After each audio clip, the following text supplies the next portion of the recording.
Hey everyone, this is Anthony with Bangin Beers Podcast. This is a part of our interview series once again. Very, very excited for this one. I got Chad and Matt on the phone, and they're from the page, the social media pages and website Breweries in Pennsylvania.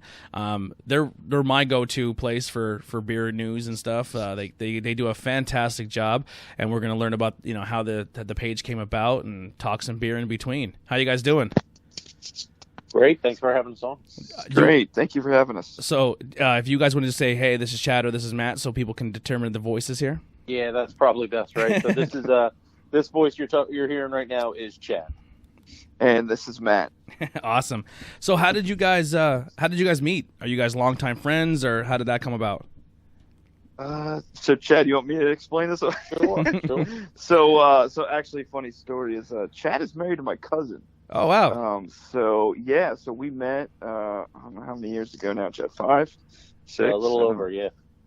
So, Chad came to a Super Bowl party at my house, brought some beer over, and kind of the rest is history. The bromance was born. Did he bring craft beer, or was it what kind of beer did you bring over? He did bring craft beer. We argued about this for a while, and he did bring craft beer. It was not macro, Chad.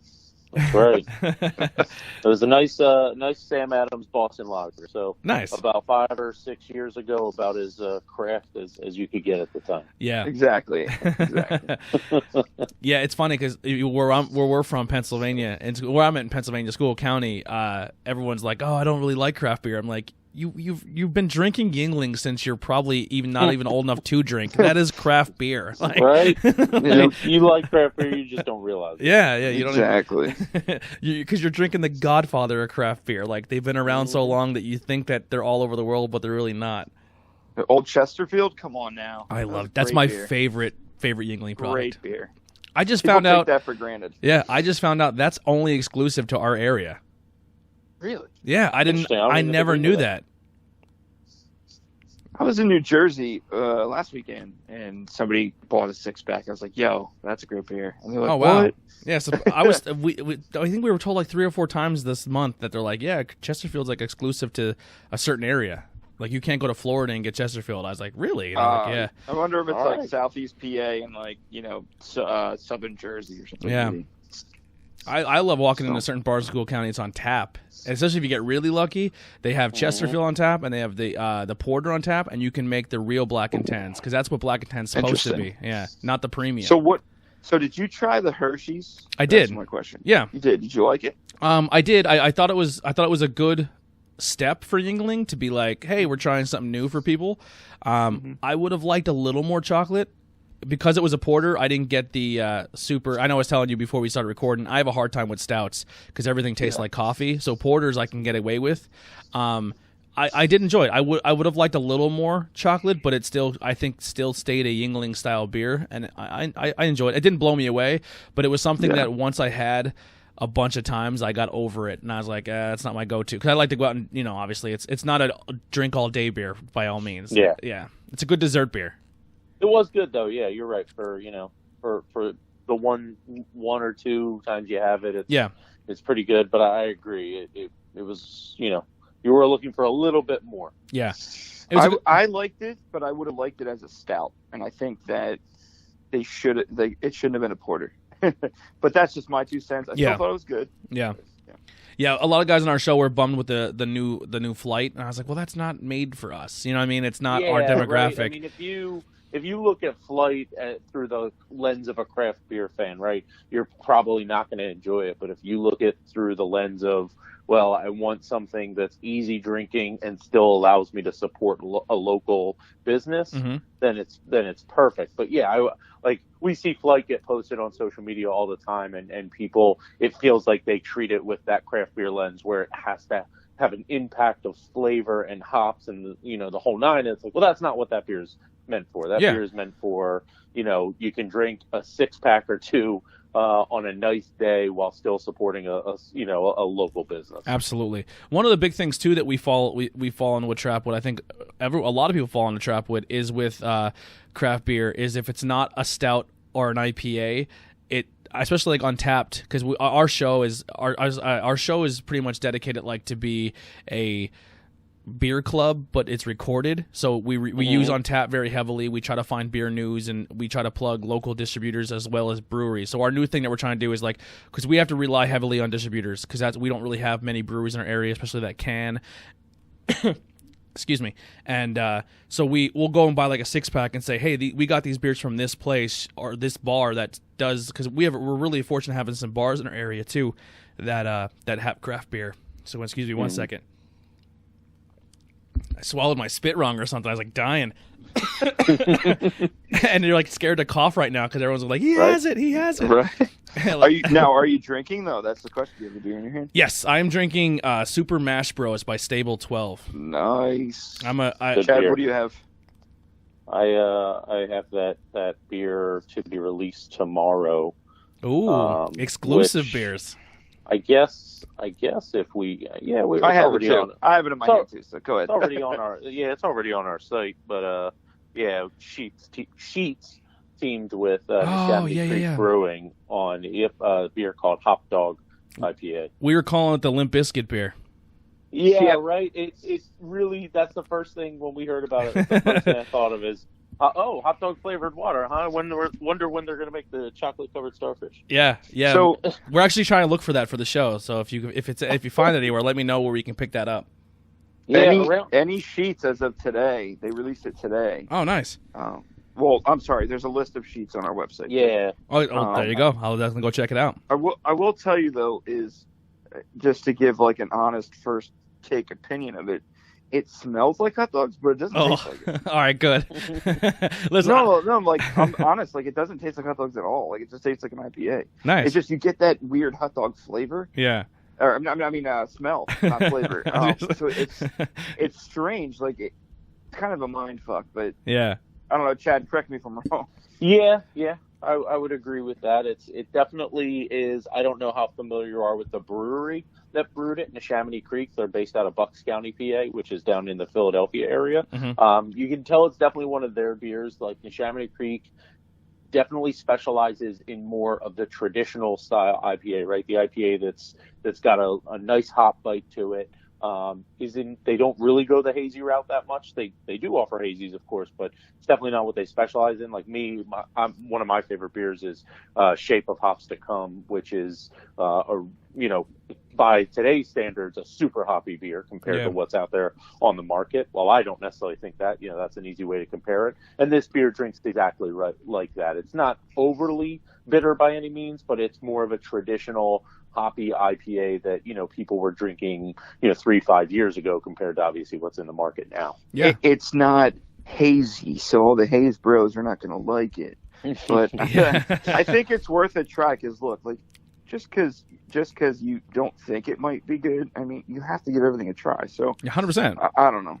Well, yeah, that's what I was saying too. Like going back to Tarantino here, like you look at it like scores Untapped, and someone makes like a pills, or they make like a really crushable all day beer, and people are like, it's a 2.53. But then they like the same brewery makes a hazy IPA, and people are like, this is a 4.50.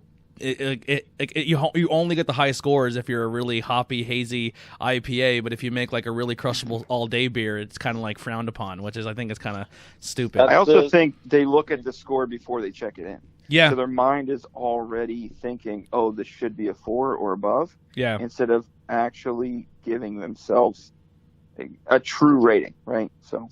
Yeah, what I actually even start doing personally is I actually changed my format a little bit, because I was giving 4s away like they were I was giving them away like I was a beer girl on Instagram. Everybody gets 4s, 4s for everyone. Yeah, 4s for everyone. But I changed it up a little bit. And I was trying, and I'm not doing it to be like cynical. I'm trying to be honest, and I want that 4 to mean something. Like if you're a 4 and up. But I also when I score on the show, we do tasters, kind of like flights, because I don't want everyone to leave here hammered, and we do obviously want to support drinking responsibly. Our show's not just getting drunk and being idiots, because no one likes those drinkers either. Like if you can't handle your beer, just don't drink. Like just go away. I'm not partying with frat boys all night. Like I want to just enjoy myself, have a good time, have a conversation. Like but yeah, so I scored on taster too, because sometimes you'll drink a full beer And by the time you get to the end of it, you're like, you know what, this didn't sit with me by the end of it. But like, if you had like a small taster, it might not be the same score sometimes to me. Like a sour, you drink a taster of a sour, and you're like, oh man, that's really good. It hits all the notes. But then you try to drink a full pint of it, and you're like, oh man, yeah, it might be overwhelming. Right? Yeah, it's a little too much by like you get towards the end of that glass. Yeah, I mean, I know craft beer is expensive, but at the end of the day, my thought process is, just give it a try, right? Yeah. You might be surprised what you like. I was kind of that same way with sours not too long ago. A handful of years ago, I was really not drinking a lot of them, and then I was introduced to them, and kind of not against my will by any means, but definitely like, all right, I'm not looking for these, but I'll give them a try. And ever since then, I've definitely been trying almost every sour I can get my hand on. Yeah. So I always tell people, right, you really should go out of your way to try something instead of seeing what people are saying about it online and then make your decision from there. Yeah. Yeah. I mean, like the whole beauty of craft beer is infinite flavors and infinite combinations, and everybody putting their spin on things. And you have to give everybody a chance. Just because somebody says something's good, and this goes back to the whole rating thing and the conversation we had before you started recording, was why Chad and I don't rate things, why we don't rate beers or do beer reviews anymore. Because who's to say if Chad and I like it or not? Like, anybody out there who's following us could have a different opinion of this. Yeah. And just because we say it's not good doesn't mean you don't think it's good. And our whole opinion is, here's the facts, here's what it's made with, or here's what we think, but also go try it yourself. Like, we're not going to tell you it's bad or good, because honestly, we all have different opinions. And that's how we're going to leave it. So I like that. Correct me if I'm wrong, I Chad. like that move. I definitely like that move. Unfortunately, that we've kind of built our show up on the review thing, so I think I'm too far to back out on that now. But I definitely try to, without being an educated person when it comes to making the beer, like same thing with like football. I'll never be in the NFL, but I feel like I could tell someone, hey, you'll like this player for this reason, this reason, this reason. You know what I mean? Mm-hmm. So I always try to say like, hey, if you drink this beer, I think like a big thing I try to do too is in School County, for how fortunate we are of having craft beer, there are still a big majority of people who aren't into craft beer, because we, being in a small, poor coal region area, people go to a bar and they can get $1.75 draft of Miller Lite and they're good for the whole night. You know what I mean? Mm-hmm. And they're not open to try that other one on the tap. But I can say like, hey, this beer here is like a Pils or an IPA, but it's a session IPA. It's not super hoppy. It's almost similar to what you're drinking now, but you're supporting someone local. You're supporting a come up beer, and probably alcohol volume is double your Miller Lite. And it's like maybe $1 or $2 more. You should give it a shot. You know what I mean? Like, so I try to, like, flavor profile wise, like, this will probably be a good introduction beer to someone who's trying to switch domestic to craft. Yeah, that's kind of why we try to tell, kind of to Matt's point, right? It's for us. It's not about the reviews. It's more about telling the story of supporting local. Yeah, that's why we have our behind the scenes stuff that we do. We have a Meet the Brewer series where we interview brewers from all these breweries. We try to tell the news and the stories of what's going on, because for us, it's not just specifically about, okay, give this beer a try because we really liked it. It's more, no, check out this small business or this local business because they're doing some great things. They're probably members of the community, or they're like, breweries that are opening up by like, policemen or firefighters, or, people you want to support that are in industries that are for a good cause, right? So it's really, for us, it's about telling the story and giving you a reason why you should support more than anything else. Absolutely. Yeah.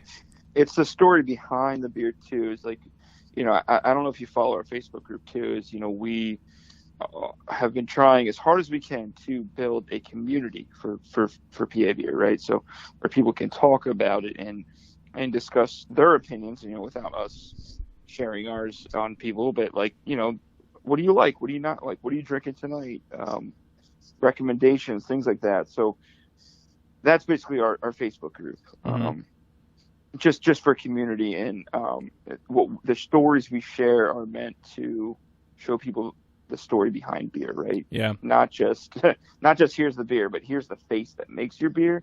Here's the people that own the brewery, and they're independent, and why should you follow them and drink their beer? Yeah. Well, my main podcast that kind of started the whole thing is called Interviews Everyday People, and it was pretty much the same thing as like letting people tell their stories, but then it also turned into like small town business in our area, our bands, our artists, or anyone who has something to create. So it's kind of like, I definitely know where you're coming from, because that's the same passion I have. Is, you know, sometimes I feel like, for me anyway, like I'm really inspired by like Rogan and Howard Stern, and they can have someone on their show, and I look at the headline and I'm like, oh, they're gonna do, like, for example, Howard Stern had Miley Cyrus, and I'm like, everything about the media is they make fun of her, they pick on her, she's this, she's that, and then you sit down and listen to a real conversation with someone who drives a good conversation, and an interview that feels like it's just two people having a conversation, and then by the end of it you're like, oh, she's just a normal, like, I would party with her, she seems like a cool person, like she'd be a good time, like she's super down to earth, she's level headed, like she's, you know what I mean? So I was like, man, if I can do that on a local level, because where we live is very good and people are awesome people, but we do have a lot of people that are judgy, and they kind of put somebody, a face or a stigma on somebody without getting to know them. But if you just sit and have a conversation with somebody, you'll probably support them more, and you'll go out and be willing to be like, instead of going to the, you know, Walmart, you'll go to this candle place and downtown, whatever, and support them instead. Yeah, right. And I think it goes without saying that the world we live in these days, you know, not enough people are getting together to actually know each other. Cause, you know, all this communication happens online, and, you know, not to get into it or anything, but obviously if we spent a little more time face to face with one another than, you know, commenting on things online, I'm sure we would all get along a little bit better. Yeah. We're very so divided. True. We're divided by whatever things it may be, whether it be, you know, politics, religion, the big no-nos. But at the end of the day, we all want the same thing. We all want a good life. We all want to support one another. It's like, exactly, so we just kind of, we see a post on Facebook or media that's negative, and it's just like, oh, I stigmatize every single person to be that type, and they're not, you know? Mm-hmm. Yeah. And so, you know, we've seen a direct impact, you know, because of what we've been doing during this whole past couple months of the virus and everything, right? So, you know, our whole mission is to support these small businesses, right? These small breweries. And, you know, we have seen many breweries reach out to us and say, thank you, like, from what you've done and the exposure you've gotten us, we've seen a direct impact on our sales. And, you know, it's great to see, right? So what we're doing, what our mission is actually working. So it's great feedback. Yeah, I agree. That's huge. Like, especially we do a local bar and be like, hey, you know, we're doing these beers and you can get them at this place, and then the bar will message me like, yo, our cooler got cleared out because everyone wants to try these beers that you recommended, and we're like, that's awesome. But our big thing is we want to get more of these breweries in Pennsylvania into more coolers in our area, because like a big thing for us is a lot of people aren't going to travel, you know, an hour and 45 minutes or 2 hours in Pennsylvania to go get a can release or go get a six-pack of your staple beer. But if it's in a distributor or a local bar where they can try it, it'd be fantastic. So we want to try to do, like, with our local bars that have 5 or 6 taps, do like tap takeovers, like bring in a brewery into this a bar in our area and be like, hey, you know, we're trying to orchestrate stuff like that too, which I think would be really fun to bring more craft beer awareness to our area. Yeah. You make some interesting points. I guess I've lived in kind of not a major metropolitan area for so long, but you know, not too far outside of Philly. Yeah. I almost feel like you know, from talking to you, I'm taking for granted how many breweries I can just pop into and grab beer when you're talking about it. It's interesting to be like, hey, we don't have a lot of options up here, you know, manufacturer wise, brewery wise, fresh, as much as we have to get it put in. So yeah, it sounds like you're definitely fighting a different fight. Yeah. So, and it's good to like hear for like a page like your guys or other ones out there where people are like, hey, this beer, you know, this, once again, hearing that story and being like, man, I really connect with that brewery. I'd love to have more of their stuff, you know? Mm-hmm. So how did the page and the idea of you guys getting together to create Breweries of Pennsylvania start and come about? You want to take that, or you want to take that? Sure. Sure. So, you know, honestly, it was for us a lack of resources. You know, we talked a little bit about our background, but we're, you know, at the end of the day, we're really big craft beer fans ourselves. And so for us, it was, as we're drinking craft beer, enjoying craft beer, supporting local. I mean, Matt and I just, you know, we're really passionate about supporting local. We really couldn't really find a lot of resources on doing exactly that, supporting local. It was always a multitude of different websites, apps, you name it, that we went to. So it really became, well, how can we centralize all this stuff? And at first it started, as with most stuff does, social media page, just kind of reviewing beers. Here's what we're drinking, blah, blah, blah. Here's where you can find it. Kind of, that basic stuff. Then people would start reaching out to us and start asking us questions about, well, what about this? What about that? And it made us realize, well, maybe we should add more to our presence, right? We always had the website, but that was really more for funneling people to our beer reviews. So we then started using the website to tell brewery stories, right? Maybe they had a can release going on. Maybe they were celebrating an anniversary, some basic stuff. And then it just kind of snowballed from there. We realized, well, if we're going to get into the news items, we should start chasing the stuff that's sexy, right? The stuff people are talking about, they want to talk about. Mm-hmm. So we kind of became a one-stop shop. We created a bunch of lists where you could find different breweries. Let's say maybe you're looking for a dog-friendly brewery, or you're looking for a kid-friendly brewery. We created a map. We've obviously got a map of all breweries throughout the state, so that's as easy as just popping that open and saying, all right, I'm traveling. Where do I want to go? Let me get in there. Also, our kid and dog friendly breweries have corresponding maps as well, because, again, if you're traveling, and it's easier to look at it that way. And kind of to Matt's point, we've gotten a lot of breweries to reach out to us and now use us as a sounding board for them. If it's a small brewery, they see our following and they say, well, we want to kind of take advantage of this, for lack of better words, right? Mm-hmm. Can we make an announcement through your social media channels or through your website? Or you'll get, even large breweries will be like, hey, we just want to diversify our audience. We know we have a core group of people that really care about us, but we also realize if we're in Philadelphia, Pittsburgh doesn't really know about us. Or if we're in Pittsburgh, Philly doesn't really know about us. And so they use us for those purposes. And then lastly, we've been kind of expanding the company into more of the event space. So we've held not only our own events as far as putting together Beer Fest to help, share Pennsylvania beer, but we also work with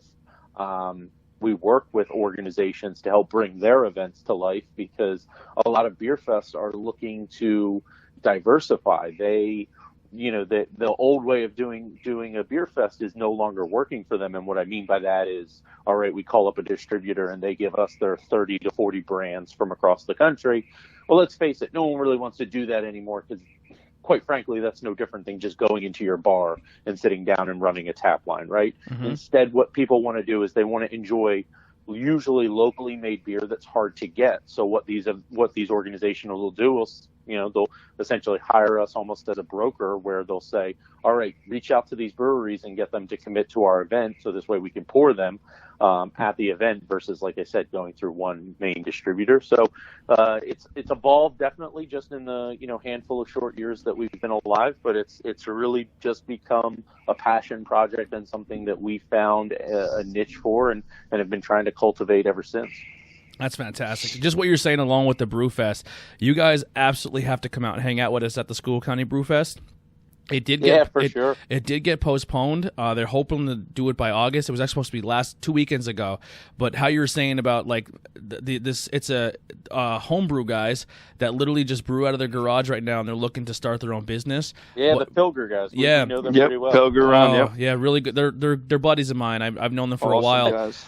And what they do with the Brew Fest is pretty much like the exact blueprint what you said. Like how they get these people to come in, and they have if you pay VIP, you get. Each one has a special beer that's only ran for the first hour, so that exclusiveness makes you that VIP spot. I mean, it's really, really good. With I didn't realize how good of a job they did until I went to other brew fests. I was like, man, you guys are killing it, man! Good for you. And they're all about putting other people over, which I love. And I'm a huge wrestling fan too. So how they incorporate wrestling to win the championship belt, I think, is a blast. and how you use the phrase "putting people over." Yeah, oh my God, I love you even more now. Right? No, we know those guys really well, and we agree with everything that you're saying as far as their festival goes. We've seen the belt at what was it? I think we last saw it at Tattered Flags. Tattered Flags, defending champions. Yeah. Yep, it looks absolutely awesome. But yeah, I mean, we've talked to those guys in the past about their event, and their the reason that event is so successful is exactly that, right? Their hard work. They're busting their butt, but they're at the same time they're giving people a more local flair. And let's face it, if you're going to a beer fest, I mean, I can only speak for myself, but I would have to imagine a lot of people feel this way. If you're going to a beer fest and I see, 15, 20 brands that I can get at my local bar, why did I just pay my ticket? Exactly. Right? Yep. Why did I pay a ticket to do something I could be doing by myself without crowded lines? But if I see a brewery that I've only ever heard about or that my friends might have told me about, and then again, I'm a craft beer fanatic, so I realize not every consumer is this way, but I imagine anyone listening is the same, similar to us in that sense. If I hear about a brewery but I've never had them before, I want to run and grab their beer at a beer fest right away. So I mean, having that mentality, I think will help the beer fest scene moving forward, because I know from talking to brewers, they are starting to get burnt out a little bit on the scene because not enough are supporting local. It's more just, hey, and the organization isn't great. Yeah, right. So if you put the care in like those guys are doing, you're definitely going to see the benefits from it. Yeah, I mean, I think it's important to note too is like, we've been involved in I think Chad, 2 of the biggest all PA beer fests ever. So we just did one last year, Seven Springs. So we had 68 PA breweries. Wow. It was supposed to be held again this year. Obviously, things are being pushed back. But it's a labor of love. I mean, Chad and I personally called, texted, emailed, Instagram, you name it, all these breweries and got them in. So, I don't know. It's very hard to stress how relationships have built a lot of things, but it's more people trusting us and knowing that we're going to bring their story to light and helping them. So, we're just thankful for everybody, helping us and the friendships we've made along the way. So. Yeah.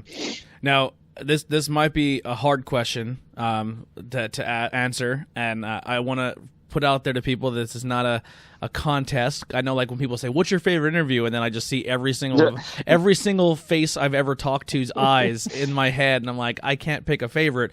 But if you can tell people, maybe not to the school county Harrisburg area, but maybe in your area, what are some breweries that people should be checking out, or we should put on our radar of some ones that you're very big fans of? Let's do a variety, Chad, because I don't want to just stick to our local, because we have our favorites locally, but we also have our favorites in Pittsburgh and all across. So you want to start, Chad, or you want me to go? Yeah, I mean, if you're talking a little bit more local, my list always starts with Free Will Brewing in Parkersea, Pennsylvania. But one of the reasons my list starts with that is because that was really my introduction to craft beer. Obviously I had drank craft beer at bars and whatnot, but from the local brewery scene, it was really those guys were probably first for me. So they always hold what's that? Did you like craft beer right off the gate? Like your first craft beer you ever had, did you love it? No, right? Because the first craft beer I had was probably like a Golden Monkey or like a something like that I probably shouldn't have been drinking at like 21 years old. That was like, all right, you need to ease your way into this. Yep. But it didn't take me long. I would say I definitely became a fan of craft beer, probably 23, 24 years old, had a couple, those first couple of years of macro beer, because let's face it, I was broke and Miller Lights were $1.50 and I just had to, that's what I paid for. But it didn't take me long to Yuengling was probably, to be honest with you, one of my first introduction into craft beer, as most people in this area were. And then from there kind of snowballed. But, first introduction to actual brewing operations, like seeing it get made the whole nine and supporting local, was definitely Free Will, which is why I always kind of shout their praises. Not so local, but out in the Pittsburgh area, I always rave about the folks over at Stick City Brewing, and not really Pittsburgh. They're actually in Mars, which is about 45 minutes north of Pittsburgh or so. But one of the reasons I rave about them, the beer's good. Don't get me wrong. The beer's really good. I shouldn't just kind of, undersell it there. But more importantly, it's the people there. They're some of the nicest people you'll ever meet. It's a family-run operation. They're just genuinely good people, genuinely kind people. So it's just one of those breweries that you just want to support. And then from there, you obviously have your big hitters. You've got 11th Hour, Grist House, Dancing Gnome out in Pittsburgh. Cinderlands is another one out in Pittsburgh. You also have on this side of the state, you have your Broken Goblet, your Levantes of the worlds, those bigger, we already talked about in Chamonix Creek earlier, kind of those bigger ones that you should definitely check out because they're pumping out a lot of liquid. Yeah. So if I had to narrow it down, that's probably a real high level look at my list. Yeah, I went to Pittsburgh maybe 2-3 years ago to go see a concert, and we stayed at this old monk monastery that turned into a hotel. And we walked, Nice. we walked to Stage AE and seen Steel Panther, me and my wife, and I couldn't believe how popular Yingling was in Pittsburgh. Yeah, that's surprising. It's always popular. It's like huge people filling there. up their cars, Yeah. trying to go to other states that don't have it. Right, so they're like loading up Yeah. the PA and Yeah. going over. I couldn't believe it. Like every place I went into had like at least 3 or 4 different Yinglings on tap and crazy amount of bottles. And I was like, man, you guys are like, you got your Icy Light and all these really big Pittsburgh breweries in the area, and it's like you really cover Yingling, which is pretty cool. But if you think about the Pittsburgh, area, not so much these days anymore, right? But if you think about the history of Pittsburgh, it is a more obviously steel town, more blue collar town. Yeah. So it kind of is in line with the tradition of Yingling, if you will. I'm not saying that's exactly why it's so popular out there, but I'm not surprised from that standpoint because they're used to obviously the Rolling Rock from Latrobe for the longest time, so they're used to And that the Icy kind of Light, blue, right? Icy Light, that blue collar beer. So they have an appreciation there. I can't speak to everyone now because I know Google's moving into town, Facebook is moving into town, so it's definitely not the same. But there's something but, to be said for feels that way. consistency, though. Yeah. You know what I mean? Like consistently making that beer My for over 100 years, and it's consistently good. And they have multiple variety or names, right, that they make beer under. And I think, I don't know, I think there's something to be said for that. So every person I know that works there, they don't leave. They love who they work for, and the company treats them very well. That's great. awesome. I've never heard someone say I just quit Yingling because I hated it. It's like it's hard to get hired into Yingling, even to be just an assembly line person. That people when people start working there, they stay. They love it. Because they probably get free beer. Yeah, They probably get free I've beer. heard really cool stuff about their company parties. I heard they have a great. They literally walk in and there's T-shirts and hats and koozies, and you literally walk out like it's a beer fest. You get so much swag and It's just swagged out. yeah. I think they tried the flight before everyone even knew about what it was. They're like, this is our new, like, because they all knew about it. So it was like, yeah, That's awesome. They really take care of their employees. That's great good to know. Yeah, good to hear. Awesome. So what are some of your beers? Oh boy. Or All right, breweries? so Sorry. let's go. We'll go local to start here, Chad. I'm really impressed with local 10-7 out of North Wales. Mm-hmm. I obviously reiterate everything. Chad, a lot of Chad's favorite breweries are mine. Right, Free Will is obviously amazing. We've done 3 collabs with them so far, right? So love 10-7. Again, great people. Like Chad, said about a couple of the breweries too. It's great people. One of their owners, their main owners, is a police officer nearby in Plymouth meeting. So, great. That's what 10-7 means. It's you're off duty basically is code for over the radio. So, 10-7's great. Warwick Farm, I think Chad and I have made a great relationship with. They've only been open since November. Great guys. Making great beer out the gate. Can't say enough about how good people they are. Always talking to us, texting us, giving us some beer, hanging out, in the parking lot or whatever. Who am I forgetting, Chad? Oh, you have about 375 ounces. So. Yeah. Who am I forgetting? We don't have enough in love- Pennsylvania, right? Oh my Yeah, god! exactly. So, we love the guys at Levante. We've been hanging out with them since the very beginning. They've just started. Our boys at Stable 12 are making amazing beer. Oh my god, I'm so disappointed. I'm on my last little sip of Super Mash Bros. I absolutely love this beer. You need to try the news. I don't know if I have any left. I might have 1 can left. If I do, I'll save it for you. But they're making amazing beer, and they've been doing well during this. So many people have been supporting them during this virus and everything. So really excited, super excited for them. As we get more I guess West. We love our friends at Rotunda. We did a beer collab with them. I mean, their stuff. sweet tart beer. Oh my god. Yep. So good. That series is so good. Incredible. We brewed a beer there, and they got us, a couple beers deep. It was fun. We always have fun. Have you had their Ultimate Sin? I don't know if I've had that one. It's over a 10%. It's like a triple IPA, and it drinks so smooth.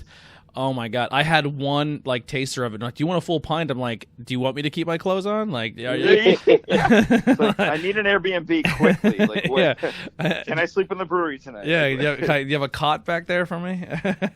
This is why, like, when we do collabs, if we're like traveling, I'm like, thank God. Like, we're just gonna take an Uber back and like whatever. Yeah, because I don't have to worry about that stuff. And so like I guess moving west. I was just talking to our buddy Brian Eaton at Grist House.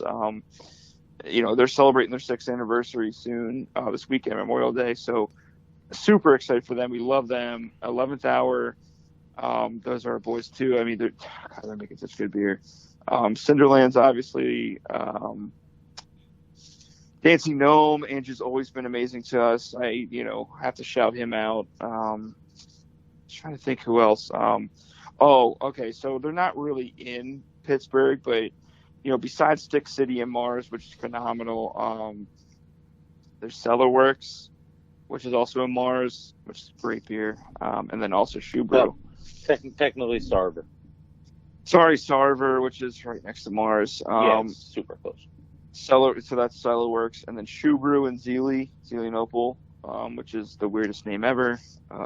But they're making, amazing beers. If you like video games, they have a whole video game series beer. Who's this? I'm right. It's called Shoe Brew. Shoe Brew. HU Brew. They have an IPA series called Pixelated IPA, and it goes off the whole 64 pixel or whatever that is. So nice. I'm probably wrong on that. Old amazing beers. Video games. Amazing. I buy beer like I'm a 12-year-old buying T-shirts still. All right. Welcome to the club. Yeah, if I look at a label, man, and I'm like, oh boy, that's coming home. You know what I mean? Like, exactly. I actually had one of your collaborations that I was absolutely in love with. I think the label, some labels make the table. I believe this label's on the table. It was not. It was a Stable 12. I thought I didn't have Stable 12, and then I realized it was. It was the Dayman. I'm a huge Always Sunny fan. Yeah. And this is before, so like we have a 10-foot long podcast table. I don't know if you've seen the photos on. Yes, but I have seen the photos. It's literally sticker bombed. There's just stickers on top of stickers on top of stickers. So I didn't have a pencil. You didn't, guys. This is before you guys put the post out about your stickers. So I actually cut the Dayman's PA Brewery sticker off and put it on the table, so I had one before I had it. So yeah, we appreciate that. But that Dayman was fantastic, and of course anything with Charlie Day on it. Without going into it, we couldn't. I don't know how much we could say, Chad. You can say as much as you want. We made a beer called Nightman as well. Oh no! And we got cease and desist from a certain company. So it wasn't the name; it was more so the likeness. Yeah. So we used an artist that we absolutely love in Pennsylvania. I think we could say his name, right, Chad? Hensey. Yeah, his name's on the labels and everything. It's Pat Hensey. Phenomenal artist. He does a lot of Abomination stuff. He does a lot of Paul Pack. He does Conchi. If you're not following him, I would suggest go follow him. I have a lot of his art on the table as well. I have his awesome. I have his Abomination hop, the Swamp Thing beer, like the hop, awesome. And I have the Only in Hell beer. I cut the label out because I like the art. So his art is on our table a lot too. Nice. Couldn't be a cooler guy. I mean, we've had so many beers in person, and we just like working with him. So when we approached Stable 12 this idea, Ricky at Stable 12 was like, look, like I think that's so cool. We blew Damon out right away. The press that they got was absolutely insane. Mm-hmm. The press release we wrote up was I think probably too good because of what happened, but Disney eventually saw it and we got cease and desist. So, anyways, I mean, not to overshadow the beer. The beer was phenomenal. They made a great IPA as always. And we were just super excited with it. I'm hoping he renames it and keeps it going, but we'll see. You can call it "I'm here for the gasps." we were thinking about calling it, something along the lines of cease and desist or something else, just without like a picture. I'm not I hope I don't. You guys are more towards Pittsburgh, so I think I'm fine saying this. But I'm not a huge Philadelphia sports fans. But I know Stable 12 likes those type of beers. But it's Birds of War, just like them dressed as like the always like to keep Always Sunny type. I'll drink all the Always Sunny beers ever. I know Cat and Wall makes a lot of Always Sunny. Not Cat and Wall. Who was that? Well, what brewery was that? They made Cat and Wall. They made Ocular Pat Down. And what was awesome. And there was another one. I just forget the brewery now. So we aren't, just to let you know, we aren't more towards Pittsburgh, but I am impartial. Just my family's from there, so I do like Philly sports. All my teams are from Washington. I'm a big Redskins fan, but we don't bother anybody, so I don't really offend too many people. Right, so it's safe that way. Oh boy, I go to an all Eagles bar in Frackville, and it's like being in downtown Philly on a Sunday, and I walk in all my Redskins gear every Sunday. If the Redskins aren't playing, I'm there like to hang out, and I get the asshole chant as soon as I walk in. But they're all really good people. Yeah, but it would be it's like I always tell people, if you're an Eagles fan, you have to at least experience one Eagles game in this bar. Like they're chanting, and it's like a soccer game, like the way the soccer fans chant in a tiny little packed bar, and it's unbelievable. It's awesome. That's awesome. Chad, do you have any comments about that, or you can leave that go? Yeah, I'm a huge Cowboys fan. So. There it is. Man, that's like the worst of two evils for me. I don't know who Right? It's hard Can we because continue the converson. Yeah, it's hard because you made a really good wrestling reference, but you're also a Cowboys fan, so I'm really torn on you now. So it's like I'm torn on this person. We don't hold it against him because he's he's really about PA right now, so we don't hold it against him. Yeah, right. Outside of my football allegiance, I'm all PA. Yeah, yeah. Actually, none of my. I mean, I like the Hershey Bears. I just like hockey in general, so I can watch any hockey team. But I just pick the Capitals because no Flyers though. No Flyers. No, I go to the in Reading, the Reading Royals or Reading Rail Riders or whatever their name is. I forget, but Reading Royals. But they're a Flyers like farm team, and those games are a blast. Really good time. I've gone to a couple of hockey or a couple of college hockey games, which I found to be super fun. Dude, live hockey is just so much fun. Yeah, live hockey is it's on another level. But college hockey, I just didn't think I'd get that much into. Mm-hmm. Unexpectedly loved it. Nice. So, what are some of your favorite types or styles of beer? Like, you walk into a beer place, or you look at someone's beer list and you look at the styles. What do you go to first? Oh boy. So we've been getting into this recently. We just did another podcast first at Brewbox with our buddy Dennis. Chad, I'll start because Chad makes fun of me. I love IPAs. I mean, I got hooked on the bitterness. Originally, I didn't like it at all. Mm-hmm. And then things like Sierra Nevada, Pale Ale, and some of their West Coast got me really involved in beer, craft beer to be specific. But I really I like hops, so IPAs first. I'm a huge fan of also like Pilsners and Kolsch's. I like the crispy, a bite to it on the end. But we've been having conversations with breweries lately, and I've been asking to make black IPAs and black lagers. Two styles I don't see represented well, but are also very tasty. So those, and I love a good stout. So without saying I like to try everything, those are the ones I gravitate towards.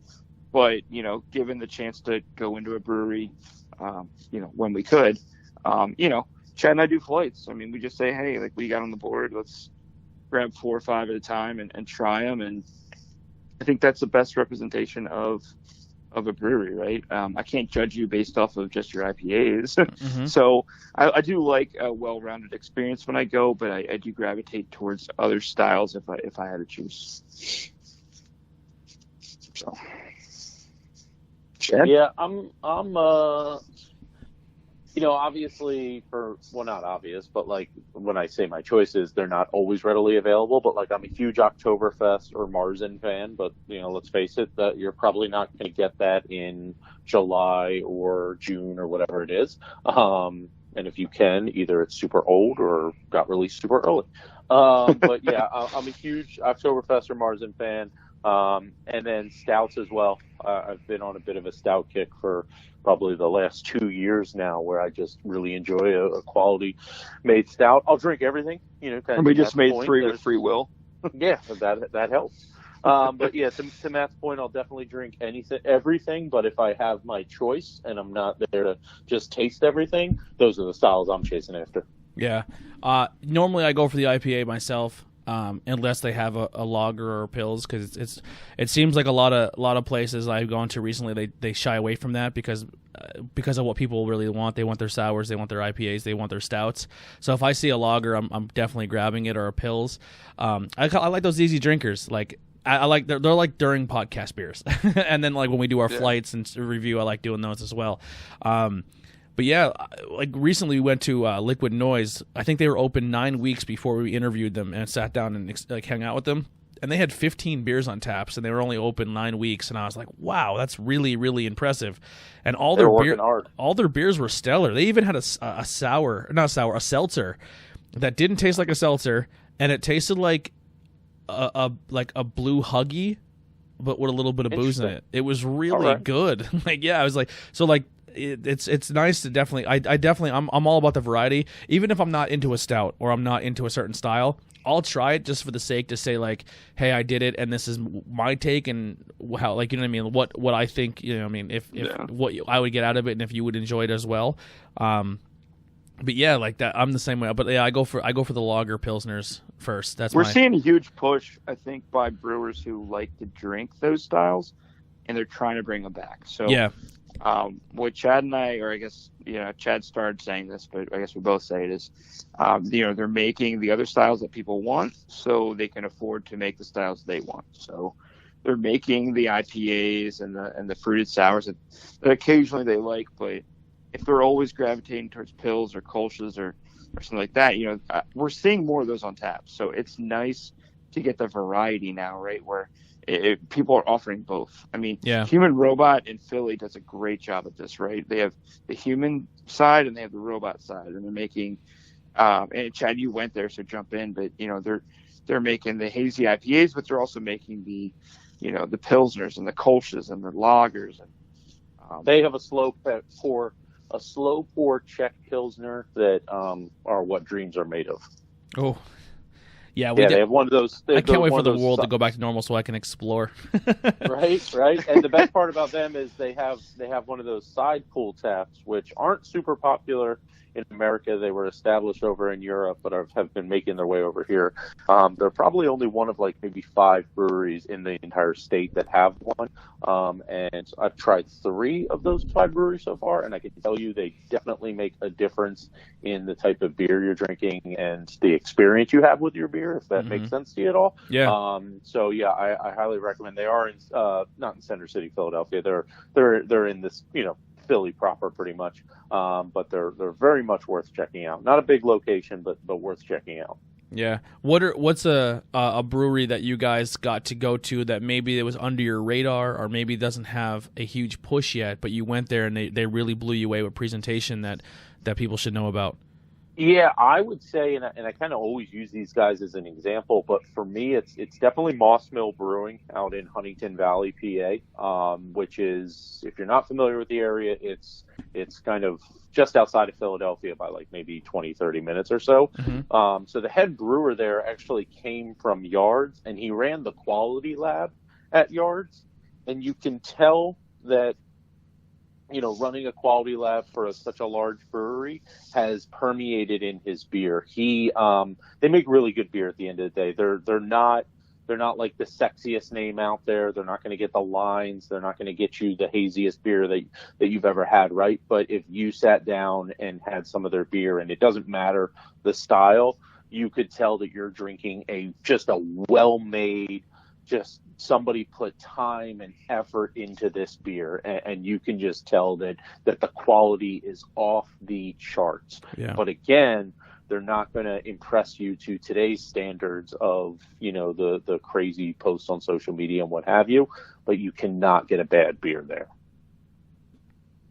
How about your take? I'm going to go Stick City. I know Chad's mentioned these guys before, but I just think from the overall, design of their tap room to make it look like this really cool, like, cabin, you know what I mean? Like you're visiting in the middle of the woods, to the beer, I think they're underrated. I think we've had plenty of their beer. They were supposed to be in our festival, this past April, that was actually pushed, obviously, because of everything.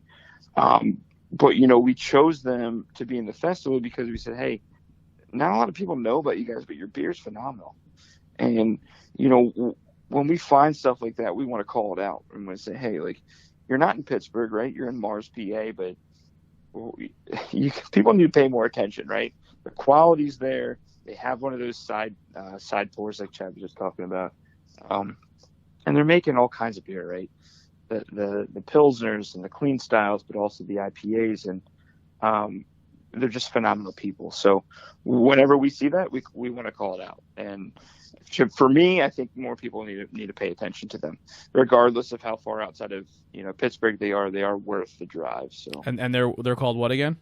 Stick City. Stick City. I thought you said six at first. So Stick No, City. Stick City. Yeah, like a stick. Yeah. It kind of plays along. I think they had a cabin. And they're out in the sticks.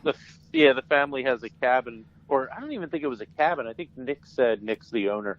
I think he said it was just property, like land. Yep.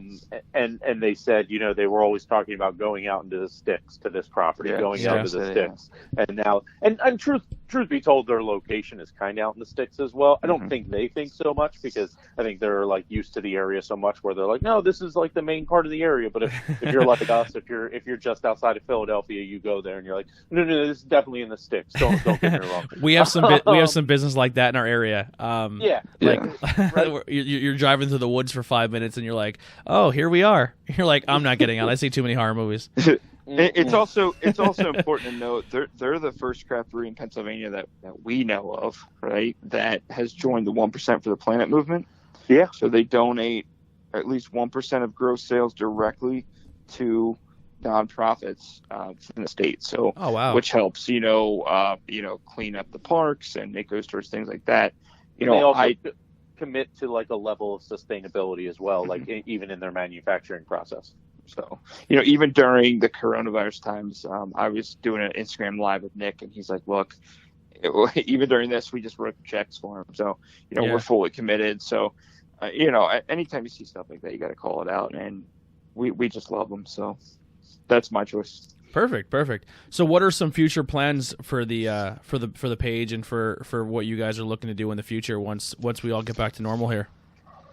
Oh boy. Yeah, right. I mean, in the immediate future, when we get back to normal, is just get out more. I mean, we do a pretty good job of getting out to begin with, but we really want to kind of, once everything's lifted, we really want to get out to breweries. We want to host a whole bunch of bottle shares. That's something we've been doing more recently, is we'll host bottle shares at local breweries for folks who follow our page or are part of our group, just to get together and, the camaraderie and community. So we want to host a bunch of those as soon as we get the all clear for the page itself. We want to keep growing it. I would say the one major thing we're looking at is getting an actual app itself. So this way, the maps are a little bit easier to use, because right now they're all Google Map interfaces. Yeah. Whereas if we were to get an app, it'd be a little bit easier. We'd also be able to do a little bit better with like push notifications and things like that. So that's probably the one big area that we really want to focus on. But the site itself it's more of, we just want to continuously be that steady flow of news, that steady flow of information when it comes to Pennsylvania beer. We realize that a lot of breweries appreciate what we do, and a lot of breweries realize there's a need for what we do. And we feel that if we can just kind of be continuously, providing at a high level, that long term, things are going to work out for us. Yeah. So that's really what it's all about. When everything was booming before the world went to an end, we probably were annoying you with sharing your posts all the time. But every time you post something, we were always sharing it and tagging you guys because, like I said, I absolutely love the page. Now, here's a question just from a statistic standpoint. Do you get more people that just go to the Facebook page, or do you have more people who just go to the website? You know, good question. We don't really track. I should say it this way, actually. The way we do it is we try to funnel everything back to the web page. Yeah. There's a few reasons for that. It's just cleaner. We can create lists. We can create or we can create like menus on our web page. We can just keep things cleaner. But at the same time, you know, our company is revenue generating in the sense that, you know, companies want to advertise through our page, so that helps continue to bring up, you know, ad revenue for the site itself.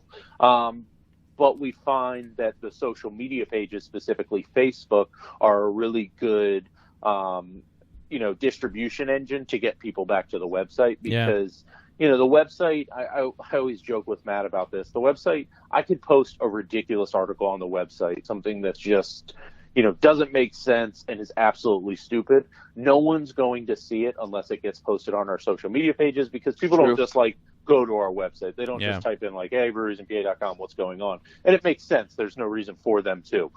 So it's really sometimes, occasionally, right? If it's just like, hey, well, through Google, right? I'm searching for a specific topic, and yours, you know, your SEO just happens to fall in my lap here. Yeah. But so for us, we want to continue to grow our social media pages because we realize those are ultimately what are driving our web views, which is ultimately what's keeping us in business and allowing us to travel without, you know, having to, you know, go broke out of our own pocket, if you will. We're able to take pretty much every dollar we make and throw it back into the company, whether that's through travel or, you know, through the events that we host, or we've recently gotten to merchandise, things of those nature. So I'm waiting for the T-shirt. I'm a T-shirt fiend. So whenever the T-shirts come, we always talk about T-shirts. So the reason, you know, kind of peel back the onion here. The reason we're a little bit slow on the T-shirts are because T-shirts are a little harder. You know, glasses are easy to have. Stickers are easy to have because they're one size fits all, right? You get a glass, you get a sticker. T-shirts are a little harder because you have to have X amount of smalls, X amount of mediums, X amount of larges. Yeah. And I still have some from the last run at my house. If you don't have too much on one size, then you end up needing more on another size. So we want to get into T-shirts, and that's something that, you know, Matt and I constantly talk about. We just haven't pulled the trigger yet because we're not. We're always debating, right? Do we just do the pre-order, or do we just bite the bullet and buy the inventory and just push it like crazy? Yeah. Also, we always talk about, like, can we get a little more creative with it? To me, I love our logo, don't get me wrong, but, like, to me, I'd rather have our logo on the T-shirt somewhere smaller, but then get a creative, like, Pennsylvania type, you know, logo going on to get a little bit more creative than just strictly our logo. So, yeah, we want to get more T-shirts out there. It's just we're a little bit slower, and those are the reasons why. Yeah. I want to do hats soon too, I think. Oh, I love hats. Yep, I'm a hat guy. Looking into a few hat things, but it's hard. I mean, there's a lot of upfront money. I do like the idea of the pre-order. So I use exploring that a little bit more. I use a site called Teespring, and it's one of those sites where it doesn't cost you anything to put your stuff on there, and you can do like hoodies, T-shirts, mugs, anything, and you pretty much set whatever price it is, but whatever it costs for them to ship it to somebody and make it, they just take their cut. So say if you sell like a T-shirt for like $15-20, you make a couple bucks on it, and you don't have to really worry about anything. And it's kind of because I don't have the money now because I put so much into equipment, and this doesn't generate me really anything at all. But yeah, it's one of those things where you don't have to have a big inventory, and people can just go on there at their convenience and order stuff. But but those, I've been seeing those pop up more and more, and those do seem like a pretty viable option. Yeah, they're quick and easy. Yeah, they're nice. But yeah, if you, like I said, you get the shirts and hats going, let me know. You have a customer with me. I have a shirt. My wife just went through my T-shirt collection, and before everything came out, like there was still stuff in the wash. I was up to 430. Oh wow! Yeah, wow! You counted them. Yeah, it's bad. She's not impressed with it. She doesn't think it's a cool collection. And most of my shirts are like, once again, I like to show support. So a lot of them are like local bands, local breweries, local wrestlers, professional like wrestling in general. Like wrestling is pretty much the main of my T-shirt collection. But Nice. I'm not gonna not wear a Stone Cold shirt, you know, like. Nice. But yeah, yeah, it's awesome, man. Another suggestion, just maybe an idea for you guys if you do get an app going, a Pennsylvania beer checklist so you can like check off the places you've been. That's actually been an idea that I've wanted to incorporate. We have a list of all the breweries in the state just listed out in list format, and I always sometimes I'll come into our social media pages and just drop in how many have you been into or how many have you been to, and I've always looked at it as it'd be awesome if people could actually get in here and do that. Yeah. So yeah, you're speaking the same language there. Nice. I would love that because you're right. I mean, people love the chase. People love to be a part what's of next. What's going on. One. So one of the biggest things I'm looking to do for our page, not page, but just in general, our community, and even if you guys, we can work together on it, be fun, is like once everything goes back to normal, we have like, hey, I think you guys already kind of do this, but you said your bottle shares and stuff, but like, we're going to be at this brewery this Saturday at this time from this time, and if we can all kind of get together and hang out and have like just kind of flood this place, give the business some business, and also kind of meet each other on a personal level, we want to start doing that. And even like if where we are in Schuylkill County, like get like an Edge USA bus, have someone drive 15, 20 people to a brewery and kind of just show up as a podcast family community and just show up at a brewery and kind of show them support. Now that is a really cool idea. That sounds like our bottle shares pretty much put on steroids as far as like taking a bus somewhere, because that's what we do with our bottle shares. We usually do that. We'll pick a brewery. Usually the brewery will work with us on giving a discount to anyone who comes and buys beer through them. But the bottle share is exactly that, right? You bring your own beer, so you don't have to buy beer when you get there. It's just an additive incentive. Yeah, and it's exactly those reasons, right? Because we want to give the brewery business. We want a lot of our bottle shares happen a little bit earlier before they open up, depending on the size of the brewery, because they don't want to be flooded with non-paying customers at the end of the day during peak business hours. 100%. But a lot of people will usually show up. They're not super early, like 10, 11 o'clock in the morning. But a lot of people will show up, and what we'll find is many of them will stay after and drink a beer or two, or at one of our bottle to go. One of our bottle shares out in Pittsburgh, they were buying T-shirts like crazy. Yeah, I remember the brewer, one of the owners coming up to me being like, "Yeah, we're selling through a lot of T-shirts right now," and it's like, well, that's why we're here, right? That's what we're trying to do. So when like I said earlier, when this quarantine gets lifted, I have a plan. It's a pretty ambitious plan, but I have a plan of like the weekend everything gets lifted, hosting like 3 bottle shares all throughout the state, like literally Philadelphia, Harrisburg, Pittsburgh, all Friday, Saturday, Sunday, just to be like, hey, if you do Harrisburg, we will come and support and bring as many people as we can. And anytime you guys are willing to collab, I'm always down. I'd love to work with you guys. Yeah, man. I mean, it speaks to the mission of our company, right? How can we get people together? So yeah, we're all for that. Yeah, I see other beer podcasts or beer news sources or beer, and I'm just like, how can we work together? Because if my people can hear about your stuff and your people can hear about our stuff, and we can work together and just our overall goal is to put over a brewery or just beer. That's where I'm aiming. Yeah, and you asked what's next, right, for us? And yeah, I think in addition to I want to get more into video. In addition to that, I think our collabs are really fun, right? So we've been doing a lot, with Free Will. We did one with a couple with Stable 12. I think we're really trying to push that as well, because we can highlight the brewery, what they're doing, and then kind of drive people to that. So I think as things start to loosen up, Chad and I are gonna reconvene and see who we want to do some collabs with, and we always blow it out marketing wise too, so that's always fun. And whether we do an event or something like that, it always helps. So more of those, and then obviously more video as well. Another thing I hope happens more often is now with this whole Pennsylvania, where they're starting to be a little more lenient on shipping beers. I know you can't do it from state to state, but where they're letting breweries ship containers of beer to other people in state. That's really just pushing that initiative that like our area is so depleted when it comes to doing that. You know, that's why it's really important, like not always important, but it's really helpful when breweries can stuff, because a lot of people in our area, they can't get it unless it's in a can or a bottle.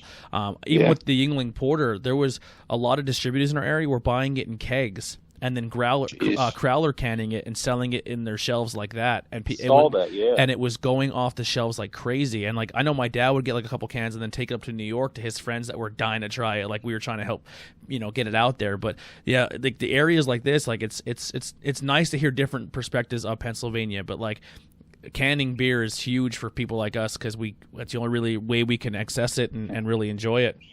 Yeah, I mean we're up to 10. Right, Jed? So 10 distributing statewide. So you can get a variety of Western and Eastern PA breweries shipping directly to you. But yeah, no, it definitely is helping now that everybody is canning more. So yeah, and the cool thing is the people who are listening on our end are, you know, if you go to their website, they have the breweries listed that do that ship it. They have the ones that are kid friendly that you can go with your kid and or ones that you can go and get food at. That's a huge thing too. Like I know my wife is not a drinker, but if she can go somewhere and get a really good meal, she's going to loosen up on me a lot when I go and have a couple of beers, you know? Or if you want to take your dog out, right? Yeah. You want to go to a brewery that is inviting to your dog. I mean, absolutely. There's a whole list, right? And listen, if I can get good food constantly, if I can get good food and my dog and my wife can possibly pet a dog, I can get her to any brewery in Pennsylvania. She will go all day long, and I have a free I pet DD. all the dogs. Yeah. So, you know, every dog I pet him. Yep. It's helpful. I mean, these are things that were born out of questions that we were constantly getting, right? Yeah. So anything you see on our website is either something that Chad and I thought was valuable, or something that we constantly got questions about. So clearly they have some value. So yeah, 100%. Awesome. Well, I don't want to keep you guys forever. I absolutely appreciate the time. Everyone who's listening, definitely go check out Breweries of Pennsylvania. Like I said, they do a fantastic job. And once again, guys, thank you so much. We'll definitely be in contact and do this again in person. Or if you ever have anything you guys are doing, let me know. We'll put it on our end as well. And if you ever want to collab, I'm always here. Well, we really appreciate it. Thanks so much for having us. No, anytime. Yeah, thank you for your time. That'll do it for Bangin' Beers. We'll see you guys next time.